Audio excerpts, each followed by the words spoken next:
No, la kestesh.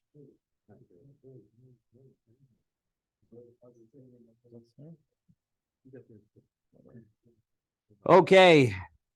Good evening, everyone. Welcome back to our Gemara class. It's supposed to be back after a week. Was it 1 week off? Or 2 weeks? I know it wasn't last week because of Purim. Last week because of Israel. 2 weeks ago we had. Okay. I'll start with L'chaim. Today is very special. Today is Rosh Chodesh Nisan, which according to some is actually the creation of the world. Rosh Chodesh Nisan. There's a machlek, a disagreement in the Talmud whether the world was created Rosh Chodesh Tishrei or Rosh Chodesh Nisan. Okay. Right. The moon. We start calculating the mitzvah of counting to the moon of Rosh Chodesh Nisan. The Hasidic answer to the question of when was the world created, because we have this machlekes between Rabbi Eliezer and Rabbi Yoshua, whether the world was created Tishrei or Nisan. So now we have Rosh Hashanah, the first day of Tishrei, so we seem to follow that opinion that the world was created in Tishrei. But we also have a concept in Judaism called Elu va'elu divrei Elokim Chaim, which means that both these and those are the word of Hashem. In other words, when you have a disagreement in the Torah, disagreement in the Talmud, disagreement in the Mishnah, both are true. Sometimes it's hard to accept that. How can both be true? The world was either created now or then. It can't be created both.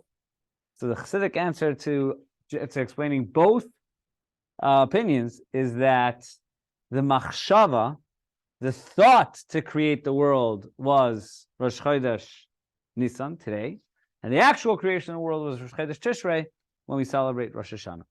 Be that as it may, today Rosh Chodesh Nisan is a very special day. The Talmud says it's a day that has 10 crowns. So that is the power of today. So we should be blessed. It's the beginning of a new month, the beginning of a month of redemption. So we should be able to A, experience the redemption this month. B, experience all the brachas, all the blessings that the month of Nisan has to offer. Chaim. Can you say something regarding the previous class? Yeah. I wanted to say that I was here, I attended the class about the chakras and Musa and Mincha. Right. And today we had a situation. Oh, Somebody forgot to say Yalev Yovek Chakris, and he done already Mincha.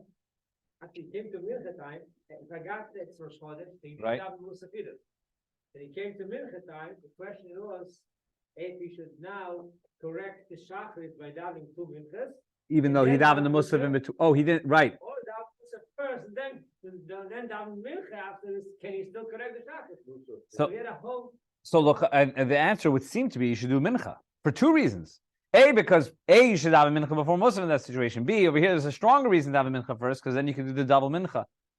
That's what I remember this year. From here, it helped you to decide to do mincha before Musaf. Very good. Okay, look at that. Sometimes our studies actually lead to action. Okay, today we're going to jump around the Gemara a little bit. I know we've been doing Gemara brachas, but we are going to study a little bit of Gemara Psachim, the Gemara, the tractate which is dedicated to Pesach, and the reason for that is because, surprise, in 2 weeks from now we will be celebrating Pesach. And so this Gemara, the Mishnah of the Gemara, is the source of some of the customs, some of the way we conduct our Seder. So we're going to learn several things. It's not necessarily like in previous Gemaras, we've been learning a lot of the different stories. It's not so much stories of the Gemara, but this, you'll see, is the source of some of the practices at the Seder. We'll come to understand that and appreciate where the traditions come from. Just off the bat, one of the things we have at the Seder is the charoses, right? Why do we have the charoses? Dechelatit, to remember the cement. Okay? Right? Okay. Well, we're going to see. That's one opinion. We're going to see the other reasons for the charoses. We're going to see about the 4 questions. We'll see a little bit about the order of the Kiddush. So it is, this is the source of how we conduct our Seder, or some of these sources.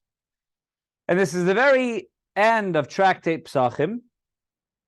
Until this point, the Tractate Psachim talks about the prohibition of chametz, spends a long time talking about the sacrifice, the Paschal offering, the Korban Pesach, and it's really only at the very end where the Tractate Psachim, at the very end, page 114a, is where it gets into the order of the Seder as we know it. So, here's what the Mishnah says. Mazguloi kois rishon. They poured the first cup. Now, the actual mazguloi, they poured for him the first cup of wine. Already here, we see a few things. First is, the word mazgu actually means mixed. And that is because in the olden days, the wine was very strong. And the process of having a cup of wine was to pour the concentrated, I don't know if that's the right word, the strong concentrated wine into a cup and then fill the rest of it with water to dilute the wine. So that's firstly, we see how things were done back in the day. It was strong wine diluted with water, and that's what was done. They would pour a cup of water. But the wording over here also is that they would pour for him a cup of wine. Why not just pour a cup of wine? Pour the first cup of wine. We sit at the Seder table, we're all pouring ourselves a cup of wine. The reason why it says over here they poured for him a cup of wine is that on Pesach night, more than any other night of the year, we are meant to emphasize luxury and freedom, and therefore, this is not something that I guess we do, but in the olden days, the person would sit at the person who was sitting at the head of the table would have someone else take care. Yeah, someone else pour a cup of wine. Okay, that's great. You pour for your brother. That's great. I've not seen that done. Certainly not in my home, but that's based on the Gemara. That's interesting. So the idea is, you have someone else do it for you is a symbol of luxury and freedom. So it's the only night of the year that we have that. It's nice to know that the tradition is done till today. But that's the word mazguloi that they pour. Maybe this year I'll try it. I don't know. Ask the person next to me. But do you have to give it back, or you can?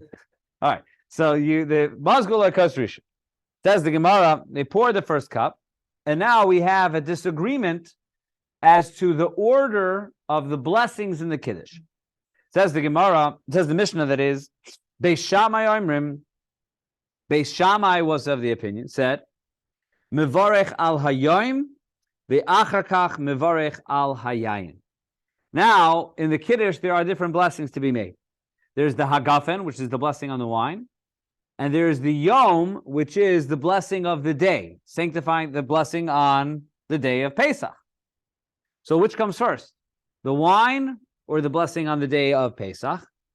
Says Beis Shammai, you start with the blessing of Pesach. Well, first let me pose it here. Anyone here have an opinion? Which of the two blessings should come first? Should you start with the hagafen blessing, or should you start with the blessing of the sanctifying the day? Anyone have an opinion on it and a reasoning for your opinion? Yes. Isn't there a... Oh, sorry. Wait, go ahead. Ari, go ahead. Oh, okay, so isn't there a rule that whichever is most frequent, you do that one first? Okay, which is most frequent over here? The hagafen, you make kiddush every Shabbos. Okay. So it's like, Shabbos and Yom Tov are kind of on a similar level, with like exceptions, of course, but with regard to Shabbos kiddush, is more frequent.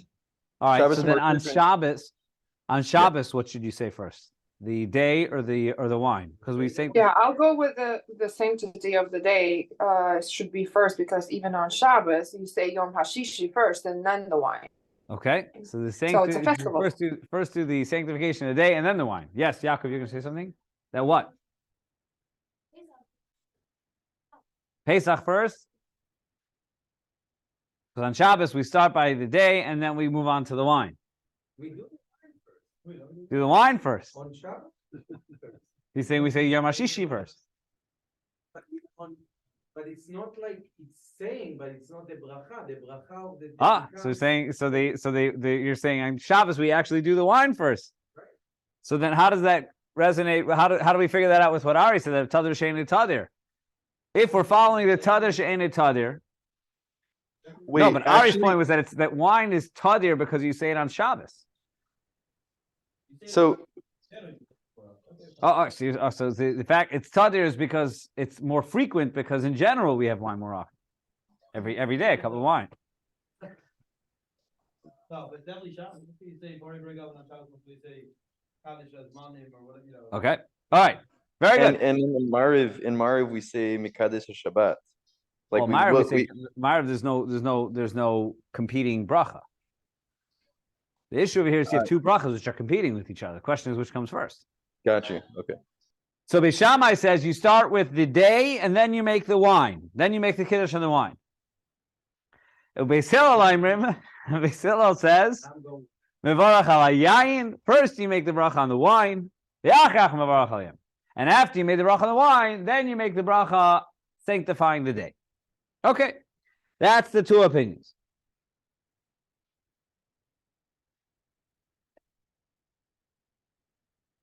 Says the Gemara, that's the disagreement. Gemara. So now the Gemara says, Tan Rabbanon, the Gemara now addresses this disagreement and says, Dvarim shem beis Shammai beis Hillel b'Seuda. What are some of the areas of disagreement between Beis Shammai and Beis Hillel when it comes to a meal? When it comes to the meal, I guess. So the Gemara basically quotes this machlekes. Beis Shammai says, first you bless the day, and then you bless the wine. And the reason why, what's the logic of Beis Shammai?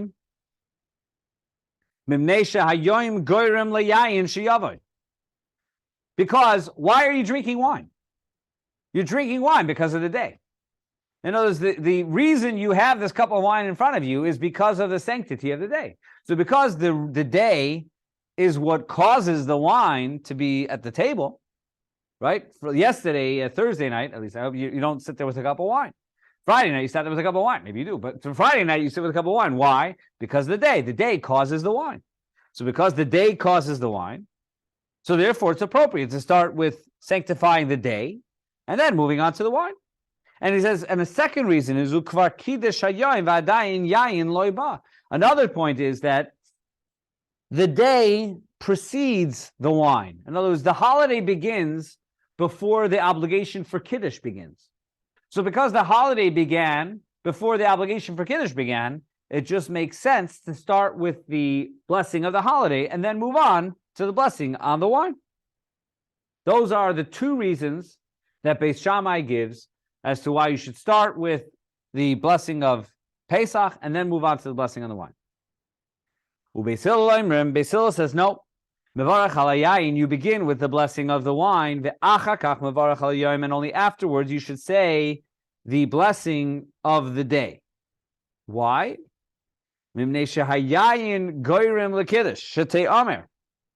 He says because the only way you say Kiddush is if you have wine. In other words, you will not make the blessing of the day if you don't have wine to make Kiddush on. So Beis Shammai said you only have wine because of the day. Beis Hillel says, well, you're only able to make Kiddush on the day if you have wine.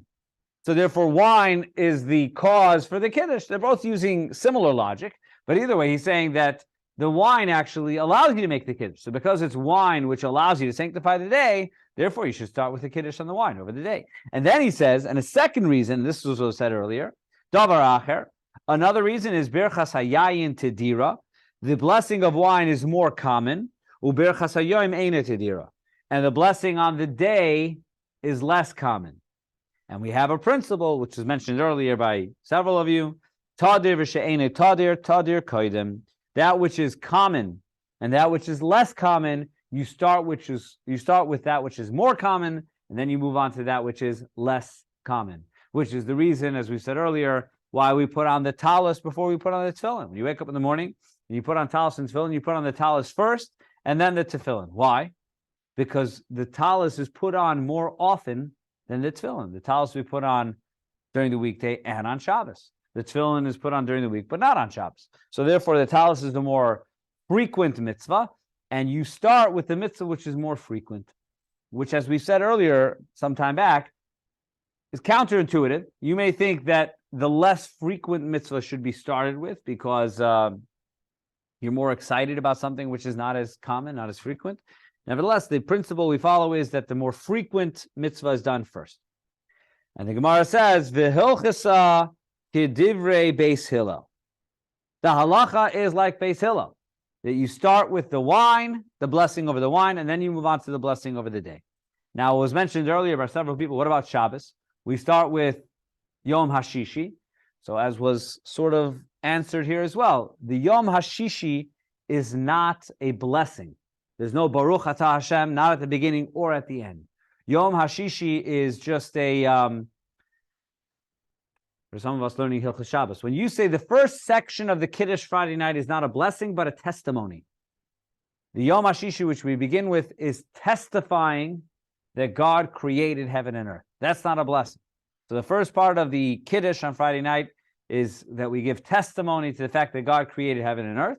And then we move on to the blessings. And once we do move on to the blessings, we start with the blessing over the wine and then move to the blessing on the day. So the blessing on the wine always precedes the blessing of the day, whether it's Shabbos or Yom Tov, in accordance with the opinion of Beis Hillel. Now the Gemara says, the Gemara goes back to that scene. The law follows Beis Hillel. Says the Gemara, Pshita. Isn't that obvious? There's a general rule when it comes to the disagreements between Beis Shammai and Beis Hillel that the halacha follows Beis Hillel. The halacha follows Beis Hillel in their disagreements with Beis Shammai. So why over here did the Gemara have to? What and how do we know that the halacha follows Beis Hillel? What is the source of the idea that halacha follows Beis Hillel? The Gemara says the hanafik baskol. There's a heavenly voice. What's the heavenly voice over here? It's referring to. So elsewhere, the Gemara tells us that for 3 years, I'm not exactly sure when those 3 years were. But for 3 years, there was confusion as to who do we follow, Beis Hillel or Beis Shammai.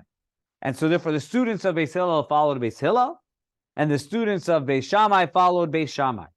And as you can imagine, that's a very unhealthy reality, because you have two different opinions of Judaism, which were very different from one another. Perhaps a simple example would be that Beis Hillel says on Hanukkah, you light 1 candle and then go up to 8 candles. And Beis Shammai says that for the holiday of Hanukkah, you start with 8 candles and you go down to 1 candle. And could you imagine that in half the homes, as you're walking down the street, the half the homes there's 3 candles lit, and the other half of the homes there's 6 candles lit. It's not a Judaism cannot really can't survive if we're following 2 very different opinions. And so therefore the Gemara elsewhere says that there was a heavenly voice which came out and said, quoting the verse we said earlier, Elu ve'elu divrei Elokim chayim. These and those are both the words of God, the halacha k'Beis Hillel, and the halacha follows Beis Hillel. So we have this heavenly voice which announced the halacha follows Beis Hillel. So why does the Gemara over here have to tell us that we follow Beis Hillel over here? Isn't that the general rule? So the Gemara answers, the reason is, one answer is that this ruling that the halacha follows Beis Hillel was said even before that heavenly voice declared it. So this ruling was stated even before there was a heavenly voice. It already determined that in this issue, the halacha follows Beis Hillel. Another explanation is that the wording of the halacha follows Beis Hillel was said after the heavenly voice. And it follows the opinion of Rabbi Yehoshua, who says, Ein mashkichim bebaskol. We don't pay attention to a heavenly voice.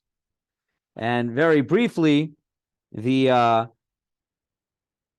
was it that Rabbi Yehoshua said we don't listen to a heavenly voice? By the snake oven. The snake oven, very good. Tanur Achnai. Rabbi Yeshua, what is it? This is its own, maybe we've done this Gemara, I'm not sure. But the story, not 3 weeks ago. We did this, no. You're thinking of something else.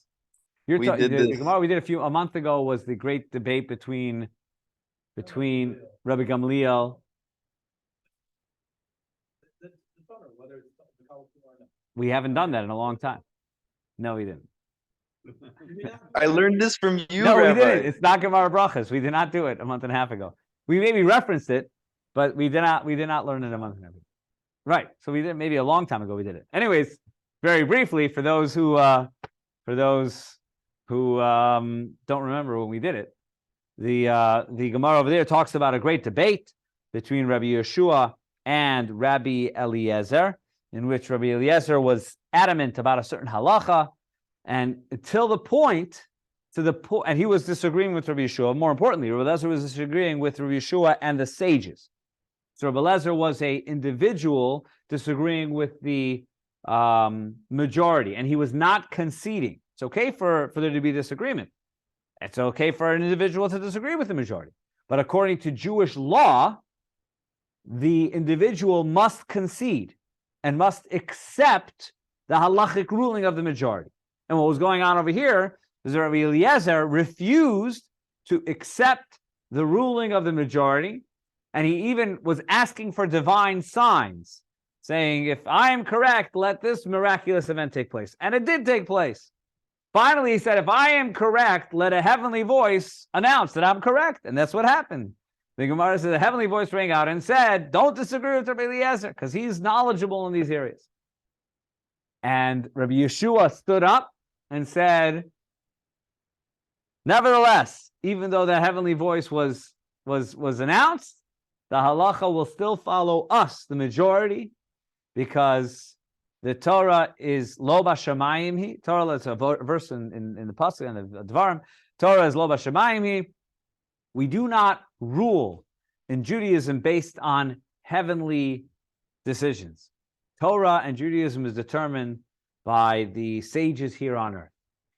So that was that statement. So that's often quoted. Rabbi Yeshua says, Torah lo b'shamayim hi. Because of that, the Gemara comes back to over here and says, even though there may have been a heavenly voice which says halacha k'beis Hillel, that's not enough.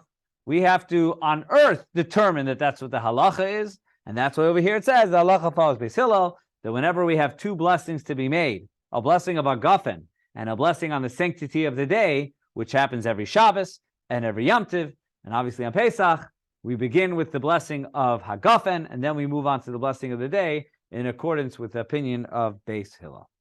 But if many problems with it. First of all, Many problems, not just a problem. when it comes to basically the heavenly voice, it's Hashem speaking to us. Yes. So how you can override what Hashem tells us? How do we override what God tells us? That's first. Second, when it comes to, we always have this idea that if there is a disagreement, there is not a final opinion of what we should do. Firstly, let me address one question at a time. So I want to announce it for those who didn't hear. Matan is asking, and this is really more connected to that Gemara, not this Gemara. It's more connected to the Gemara of Rabbi Yeshua. The first question: how is it that God says something, Torah comes from God? How is it that we can not, ignore it? So how does that Gemara end? That Gemara, is it Shabbos? It's in Shabbos, Elia? Tana Shalchnai. How does it end? So the Gemara says, I forget who it is that said this. Maybe Rabbi Akiva, who says, at that moment, what did God say? It says, Nitzchuni banai nitzchuni. That my children are victorious over me. Which means, the Gemara acknowledges that point. And the Gemara, God says, it's almost as if God, it's not just that God says that, God smiled and said that. In other words, that there's a certain divine pleasure, that there's a certain God almost has pleasure from the fact that here on earth, the sages said, it is us on earth who have the power over, that God gave us the keys. God gave us the keys to interpret Torah and to come to halachic rulings, and therefore cause God joy. It's not as if God says, I lost and I'm upset. God was happy. Obviously, all this comes from HaKadosh Baruch Hu. The whole system was designed by HaKadosh Baruch Hu.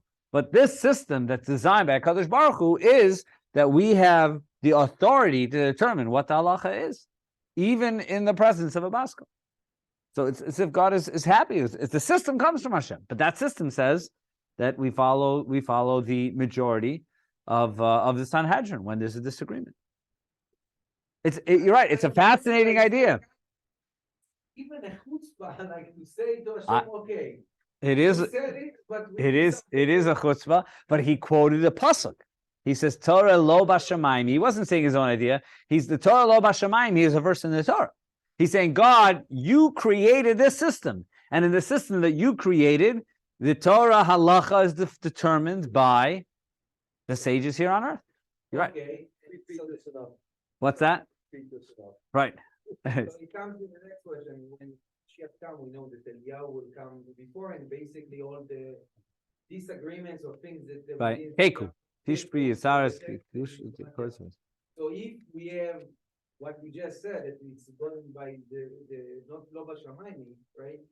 So how come we base that idea that only when Eliyahu Navi will come, that basically come from Shamayim, will tell us what to do? So why it's not like Generally speaking, I think I'd have to confirm this, but generally speaking, the situations which are resolved with teku are not situations of practical halachic questions, which we don't know what to do. Teku is more about issues which we don't understand. If I'm not mistaken, if you look through I remember once learning about this, is that the Tishbi, the teku answers, Tishbi, just to clarify, of Tishbi, Taretz, Kushas, Vavois. We have this idea that questions that come up in the Talmud, in which the Talmud says, we don't know the answer, but Tishbi is Eliyahu, Elijah the prophet will come and he'll answer these questions. Generally speaking, those are not halachic questions of what needs to be done. Because you're right, when it comes to a halachic question of what needs to be done, we have to have an answer. You can't tell me that it'll be answered Eliyahu Navi. Right now I need to know, what do I do? So generally speaking, teku is not generally said for situations which are practical halachic questions. It's more about something we don't understand, or maybe a very, very far-fetched question, a very, very unlikely scenario. But it's not about practical questions that come up. I believe that's the general policy about teku, I think. Okay. All right, so we discussed the order of the blessings that we say at the Seder and every night. Now let's talk about the next Mishnah. The Mishnah over here says, bottom of 114a, Hiviu lefanav, after you made the Kiddush on the first cup, they brought vegetables. This is what we know as the next step, which is, it's interesting, the Mishnah does not talk about urchatz. The Gemara doesn't talk about the urchatz, which is the breaking of the matzah. Karpa, kadesh urchatz. All right, the next one is karpas. It doesn't mention urchatz. Okay. The next thing that the Mishnah mentioned is karpas, which is the vegetables.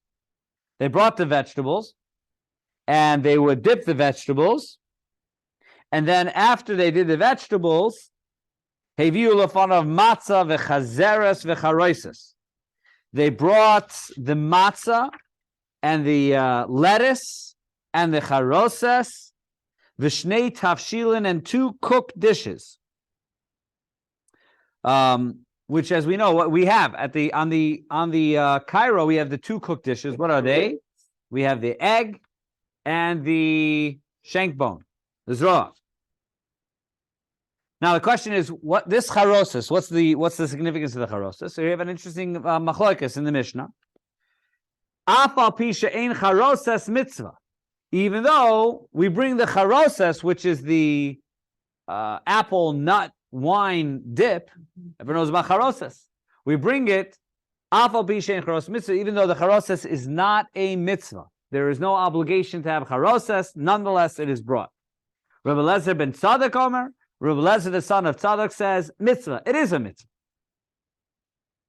Uba mikdash, in the times of the temple, hayu meviim lefanav gufoy shel Pesach. At this point, in the times of the temple, this is where Pesach is the one holiday, more than any other, where the experience in the temple and the experiences we have it today is entirely different. In the times of the temple, as soon as you made Kiddush, a grand tray with the roasted lamb is now brought out. And that's a little bit different than your Cairo with a little egg and a little maror. Here you have a roasted lamb that's brought out. So nowadays, we're left with the other stuff, which is the charoses. But charoses and the maror. But again, we have this agreement in the Mishnah whether charoses is a mitzvah or not a mitzvah. So what is the significance of that? So I'm going to jump a little bit to the topic of the charoses, in which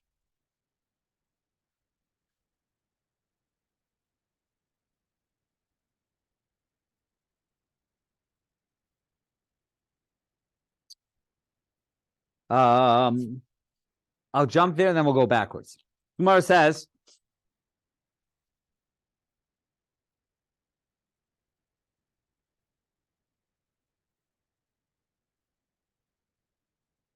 sorry.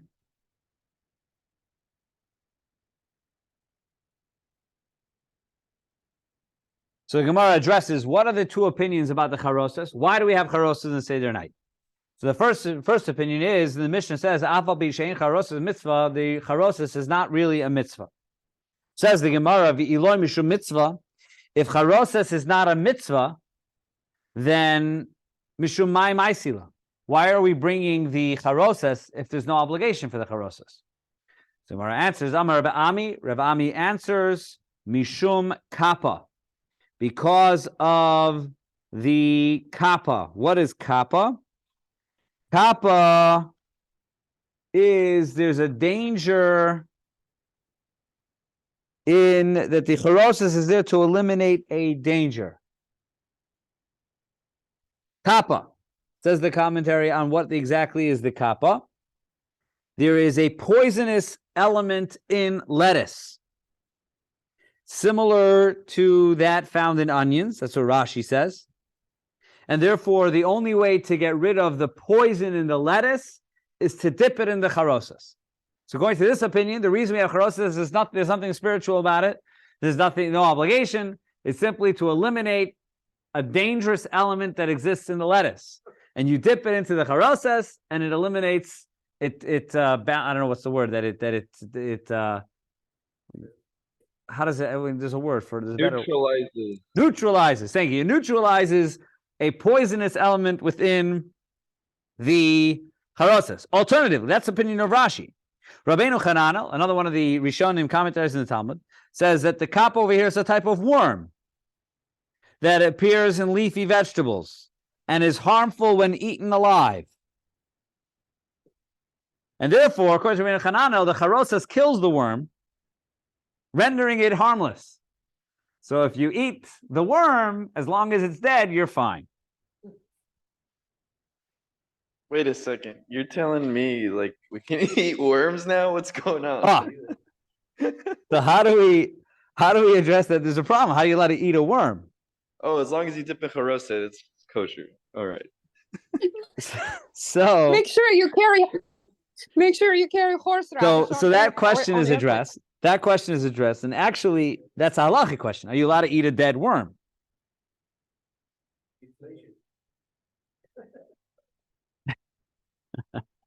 So if we want to get into the technicality of this, like this, it's actually an interesting question. So again, following this opinion that the reason for the charosas is not for religious reasons, but for safety reasons, and within the safety reason, there's two understandings. One is a poisonous element, the charosas neutralizes. A second reason is that Rabbeinu Chananel's reason, which is that there is a worm potentially in the lettuce. And by the way, lettuce has plenty of bugs, but you check the lettuce, you do it long enough, you'll find bugs. But that there's a worm over there and the charosas kills the worm. Well, how are you allowed to eat a dead worm? So here, the Art Scroll actually addresses this. It says like this. There is a dispute regarding whether the prohibition against creatures, why would there be a problem of eating a worm? An insect. What is the Torah? Very good. Shvatzim. What is the Torah? By the way, it's a very serious prohibition. You know, when we think about kosher and non-kosher food, okay, we'll go off on a tangent because that's what we do. One of the questions people have is, isn't a vegan restaurant kosher by definition? Vegan means there's no meat, there's no cheese. A vegan restaurant should be kosher. There's no question of it's vegetables, and there's no question of milk and meat, or milk and meat, period. So a vegan restaurant is kosher. What's the answer? One of the very significant reasons as to why a vegan restaurant is not kosher is because of bugs. They don't check for bugs. Bugs are vegan. Nothing wrong with that. Or you don't have, but bugs is not a checking a lettuce or vegetables for insects is not a minor issue. There's no less than 7 prohibitions in the Torah against eating insects. So therefore, one who just eats vegetables or leafy foods without checking it for insects is potentially violating 7 biblical commandments. in that sense, it's worse than pig, which is only one violation. Crickets, problem too. Don't eat crickets. But here, the point over here is, however, what is the verse which teaches of the prohibition against insects is the word shratzim. What is the definition of a sheretz? Go back to the beginning of Bereshit. Is the word sheretz is, what is the actual root of the word sheretz? Creeping animals, as which shoretz al ha'adama, who creep along the earth. Okay, so that's important, that the prohibition of shratzim is insects which creep along the earth. So now, the exact wording, for those who want to check up on this, is Vayikra, chapter Yud Aleph, Perik Yud Aleph, Pasuk Memal. This is Shmini. The Torah portion of Shmini talks about the laws of kosher. And over there, the Torah forbids eating sheretz hashoretz al adama, shratzim, creatures which creep on the earth. So now the question is, maybe that doesn't apply to the kapo worm, because the kapo worm does not crawl upon the earth. It lives and dies and exists only in the leaves of the vegetable. So because it never creeps upon the earth, therefore there are some opinions who say a sheretz, a creature which does not crawl along the earth, but only lives and dies within the leaves of a vegetable, is not part of that prohibition. So according to that, under that opinion, then there would be no problem to eat the dead kapo worm. That is the opinion of Rav. The more accepted opinion is that of Shmuel, who says that the prohibition does apply to worms that exist in vegetables, and they too are forbidden. So then we come back to our question. How does the charoses resolve the issue? Charoses kills the kappa, but it's still forbidden because you're not allowed to eat the kappa worm. So the answer which is given, and that's, by the way, that's the halacha. The halacha, for those who are wondering, is that you're not allowed to eat insects, even if they are not insects which creep along the earth. But over here, the issue is like this, and this is another, this touches upon another very interesting area of halacha. There's a concept called chamira sakanta me'isura. Anybody ever heard the term chamira sakanta me'isura? And that is that something sakana, which means a danger, we are more careful about an issue which may be dangerous to us than an issue which may be forbidden to us. Because there are sometimes more guidelines placed on an issue which may be dangerous than an issue which is just ritually or religiously forbidden. So over here, so he's saying like this. Good question. But the point over here is that we're not, the presence of the kapo worm is not significant enough to pose a halachic problem. But it is significant enough, and this doesn't happen often enough to be a halachic problem, but it does happen enough to be a safety problem. And therefore, by dipping in the charoses, we are overcoming the safety concern. As far as the halachic concern, it doesn't happen frequently enough for us to be halachically concerned about consuming the kappa. I'm not sure if that was clear or not, but that explains why dipping in the charoses will kill the kappa, and therefore you don't have to worry about the safety hazard. As far as the halachic concern, it's not common enough to be concerned about it halachically, and therefore you're allowed to eat the lettuce, even though there is the very slight possibility of the kappa worm. But again, the charoses kills it.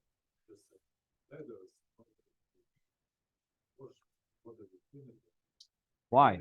Who says? You're saying that's how it's done, or that you have to do? You're saying nowadays, if you wash and check and clean your lettuce, you should not need charoses, according to this opinion. But I don't know why you say vinegar. I don't think everyone washes their lettuce in vinegar. Really? Sardim only eat lettuce if it's washed, if it's rinsed in vinegar? Yes. It's like diluted with water, and they spray the lettuce leaves and all the spinach to rinse. So again, lettuce in Sephardi communities is only consumed. Maybe that's a hidur, and maybe that's an added stringency. But generally speaking, yeah, it is. It is more like to be machmer. They're right, very machmer about. And certain leaves which are more buggy than others, maybe. But generally speaking, yes. Generally speaking, I think many people just wash it and check it. And the washing it would not kill the kappa. Charosas kills the kappa. Right. So how does this resolve the lettuce during the rest of the year without charosas? That's a good question. That's a good question.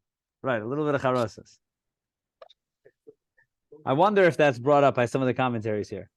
If this is such a concern that we added a whole new item to the Seder menu, so then why are we not concerned about that the rest of the year?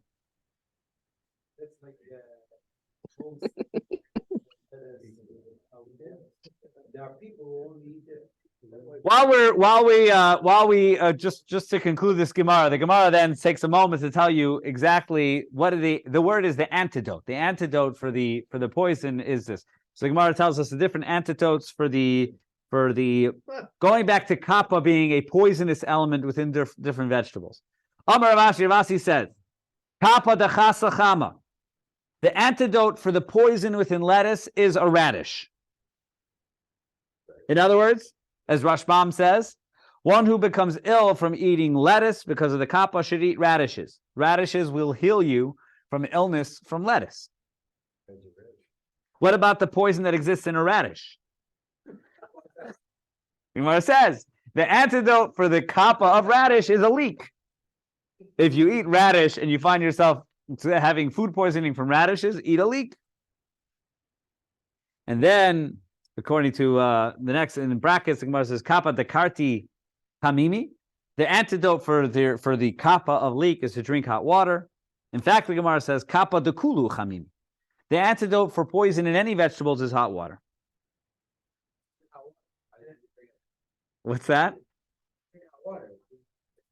And then, just to add a little bit, just to add a little intrigue to this, the Gemara says, and while you're adahachi v'hachi nemahachi, we'll have to get back to this next week to explain this. While you are waiting for the water to heat up, this is what you should say: kappa kappa, techir nolach u'lishav v'nosoyich u'letamne kalasach. Kappa kappa, I remember you and your 7 daughters and your 8 daughters-in-law. That's what the Gemara says. Until now, we've focused on the one opinion which says that the charoset there's no religious significance to the charoset, but there was a second opinion in the Mishnah which said that charoset is a mitzvah. So let's focus on that opinion, and this is the opinion which is more widely known nowadays. Rabbi Lezer ben Tzadok in the Mishnah said, kappa is a mitzvah. I'm sorry, not kappa. Charoset is a mitzvah.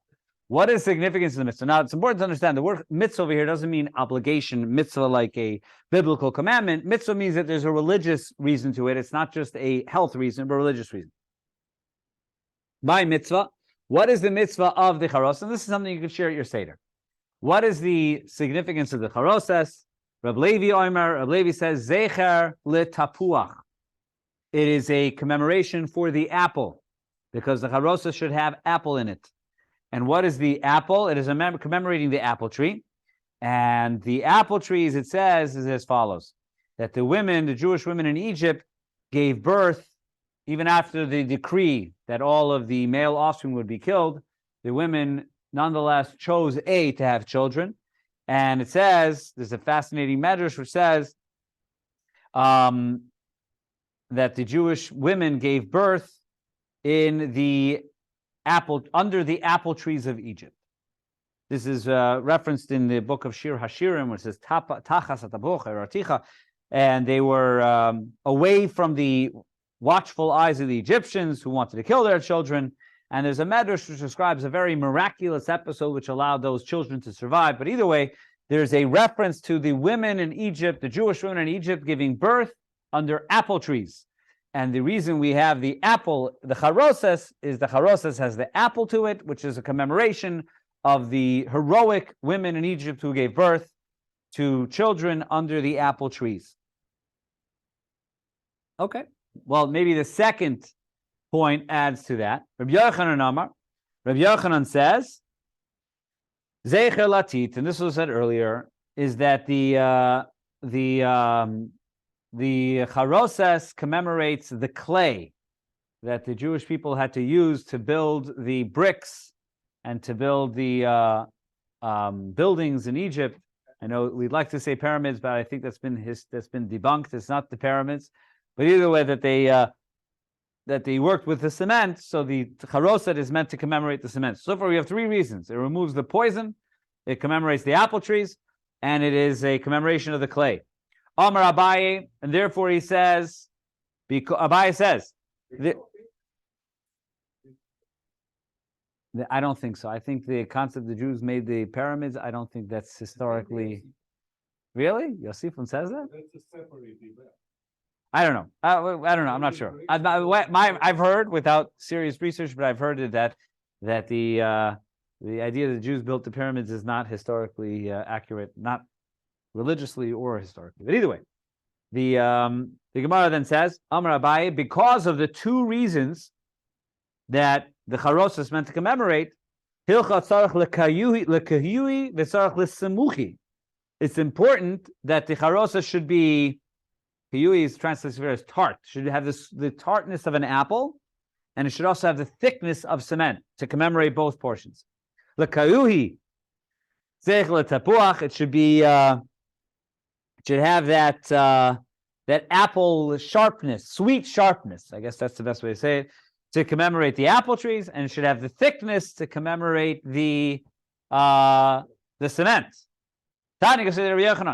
So now we have the opinion of Yochanan who says that it is meant to be for the cement. Says the Gemara, we have a brisa which supports Rabbi Yochanan, who says that because it's supposed to commemorate the cement, therefore one should also add spices to commemorate the straw. It says the Jewish people not only had the cement, that they had to collect straw to then make the cement.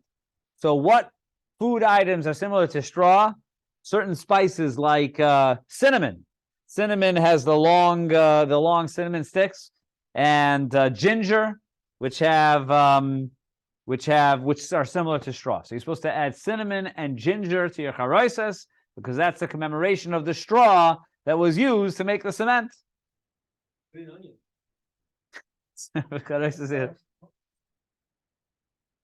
And yeah. Actually, best for just to follow all the ingredients of Shira Shalom. Like he tells you. Oh, really? And all. Interesting. Right. That's the way to do it. So this is what the Gemara says. Rabbi Yoel Lezer ben Tzaddik would say that Kacha Yoimrim Tagori Charach Shebishalayim. This is what the Charach Shebishalayim. These were the window vendors of Yerushalayim would say, Boyu tlulachem tavlin lemitzvah, come and take for yourself the spices for the mitzvah, basically alluding to the fact that unlike the first opinion in the Mishnah, where charosis is just there for safety reasons, we actually accept that charosis has a certain mitzvah element to it, commemorating the tapuach and commemorating the cement, the tit, and the teven, which the Jewish people use in Egypt. All right, should we stop here? I think we'll stop here. Are we using nuts?